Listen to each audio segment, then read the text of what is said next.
काय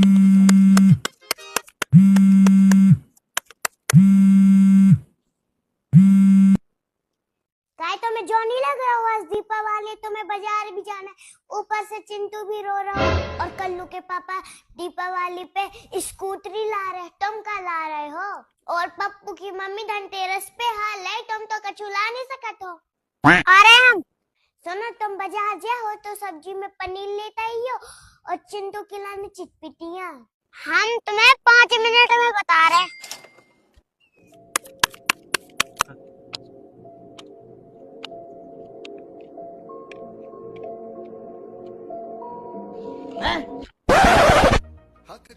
चिंटू की मम्मी, हाँ, वो कड़ी चावल छौंक लो। तो का सजना दे नाल नी कमाईदा, वैरी जिथे मिले उथे लम्मा पाईदा।